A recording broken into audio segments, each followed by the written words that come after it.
What do you think you can bring to this franchise that maybe they haven't had? I think just bringing a paint presence defensively for us will be key for us. Just making sure that when guys come in that paint, especially early in games, I'm either contesting the shot, I'm blocking the shot, and taking a charge, or I'm fouling somebody. I think the tone that I've set on previous teams, especially early in games, is exactly that. I think if teams get in the paint early, feel good about themselves, it ends up being a long night. So that's something I look to do. And offensive end, take a bit more responsibility than I had in Golden State. Be as aggressive as I was in the Olympics for the national team, and just be that confident, aggressive guy that I know I can be offensively. How big was the Olympics to show that the knee injuries in the finals? Yeah, it was great to play. It's always good to play for your country, but it was in doubt for a lot of the preparation. My timeline was 6 to 8 weeks. Our first Olympic game was about 5.5 to 6. I made the call the day before the first game where I felt good enough to go. It was tough in a way, not a whole lot of conditioning or a whole lot of training. I could have really prepared myself to get into the Olympics, but ended up getting there, and I was happy to be there. I probably peaked a little early, played really well early, and fell off a little bit towards the end, but it was a good experience, disappointing one for us. Obviously hurts, still talking about it today. The last 2 games for us didn't finish the way we wanted them to finish, and that's sport. Something we've got to work towards for the next Olympics. The Warriors only needed you to play so much, 21 or 22 minutes last season. There might be an expectation that you're going to play a little bit more. How does that change things for you at your games? Just your season overall, playing a little bit more. Just be ready to play more. We went small a lot in Golden State. Played spot minutes here and there depending on matchups, but I know there's a whole lot more minutes available here, obviously. And look, I'm not one of those veterans that has to play 40 or gets offended by getting benched one game where someone else is rolling. Hey, if someone behind me gets in the game and has an impact, I'm the first guy cheering for him, and if we win the game at the end of the night, that's all that really matters. So I anticipate playing more minutes, but at the same time, whatever's going to help the team go in the right direction. Is there a point where it's too many minutes? Is there a range where you look at as saying kind of this is ideal? Not really. Look, I feel like I'm in pretty good shape. I dropped a bunch of weight the last couple of years. I haven't really had any crazy injuries the last 2 or 3 years since the ankle, so I've played 80% of the games the last couple of years, so I don't really anticipate anything in that sense. Obviously, you start playing 40, mid low 40s, back-to-back nights and whatnot, then you got to be careful with that and just manage it the right way. But I'm a professional off the court as much as I can be with recovery and stretching and ice baths and all that kind of stuff, and I'll put in the extra time always to do that. And the injury stigma thing is just unfortunate impact injuries that I've always had. I've never had an injury from playing too many minutes. It's always been car accident type impacts that I've walked under too many ladders for, I guess. I don't know. Andrew, there was a lot being made about Draymond being suspended from Game 5. Talk about you being able to, you sitting out the last 2 games, you don't think injuries impact that way. Yeah, it was tough. The injury and the way it happened, I thought I was in bigger trouble than I was because I heard 2 pops when I did it. And the best case scenario after that was 6 to 8 weeks. So it sounds funny, but I was pretty thankful that it was that and not something else. But just being able to, I couldn't even walk the first week, and being in the back of the locker room and watching the games, that's kind of the tail end of the season where you want to be there. You play almost every game in the regular season, the playoffs leading up to it, and then it gets taken away from you. But you can't cry over spilt milk. I put in the work. I had another thing to prepare for 6 weeks later, and I put in the work for that. The disappointment of that feeling to try and push into an Olympic Games, and was kind of on to the next thing. And it was probably a good thing that I didn't have the whole summer to think about, to be quite honest. I didn't really dwell on it too much because I had to prepare for the national team. At one point, did you think you were going to miss the Olympics? Yeah. I was on the, once the trade happened, I was on the phone. The doc's here, the trainer here, Mark, and they were obviously skeptical, rightfully so. I totally understand it. I told them, look, I'm an honest guy. I'm doing my rehab as much as I can. If this thing's right, I want to play. And if it's not right, I'm going to be honest with you guys and tell you it's not right. And they were very, very supportive of it. I know Mark's not huge on guys playing for their national teams, with the history of Dirk and whatnot, but I couldn't be more thankful for how professional they were throughout the process. And I ended up, going to my third Olympics, so it was a great moment.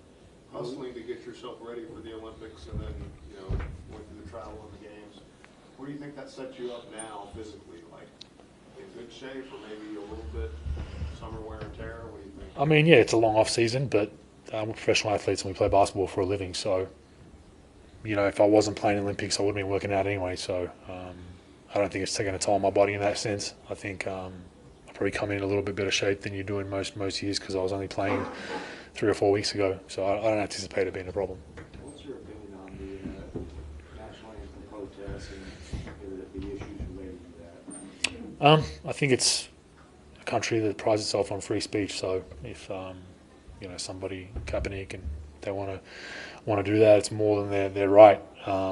On a personal level, for me, I know there's a lot of history here that goes centuries back, which I can't really relate to too much growing up in Australia. I mean, we have our own issues down there, but being around obviously a lot of African American teammates, I'm kind of being more and more educated upon it throughout my career.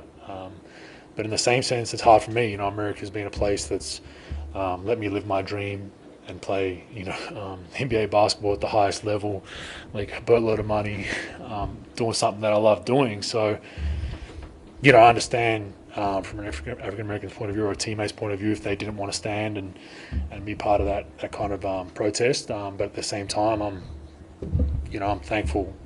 America's provided a lot for myself and my family. So, it's a tough one for me. I'm very supportive of my teammates, but at the same time, I think the country, much like Australia, is built on free speech. So everyone has an opinion on different types of things, and everyone has a right to do what they feel is right. Criticisms that go either way are a part of life. I think the discussion's been open. You guys are talking about it. This is a basketball media day, and we're talking about politics. So it's obviously the message has hit home, and I think that's what you want to accomplish with that kind of a protest. Rather than having a protest that causes violence and people get hurt, that's the last thing you want to see. So I have no issue with it, what Colin's doing, and if he thinks that that's going to, obviously help the cause, go for it. Harrison said he'd met him, didn't really know him. Did you get to know him at all? No, I don't know him at all. I know people that have known him or had dealings with him. I think our masseuse was a 49ers masseuse, so that's about the 6 degrees of separation I have with Colin. I'm not really a football fan either, I'm sorry. But I'll be a Cowboys fan, but not a football fan. When Romo's healthy, back or Romo? Romo's the hero, isn't it? I don't know. You set me up with something that I'm gonna have all these tweets when I open up my Twitter. Whichever one wins your games, man. If you have to kick it. If you have to throw it. There you go. Can I ask you about your former coach, Kurt, and with the organization? Because I know there was some great feelings being able to play for the organization and being part of a historic team as well. Yeah, it is. Obviously, it didn't finish the way we wanted to finish with that record that we got, but playing for Coach was great. He's very, very laid back. He's a very smart guy. He takes molds from different coaches that he's worked with. He's played for some of the best coaches of all time. And I think he's taken little things from all of them. He has a little bit of Phil in him as well, philosophically, where he'll sometimes look at things outside of basketball and try to help you out, or if you're having a bad couple of games or whatever it is. And I think most of the guys on the team really respect him for that. And he's the perfect guy for that system. How do you compare him to Carlisle? Because both of those were both players of the NBA and everything. So. I'll let you know. Ask me in about a month, and I'll let you know. Look, I heard a lot about Coach Carlisle. I've known a lot of guys that have played for him, and they say, he's tough, but he's fair. The biggest thing I respect about him is the first time we spoke, he's straight to the point. He doesn't sugarcoat. He doesn't try to, these days with all these kids and stuff at colleges, he's not worried about hurting your feelings.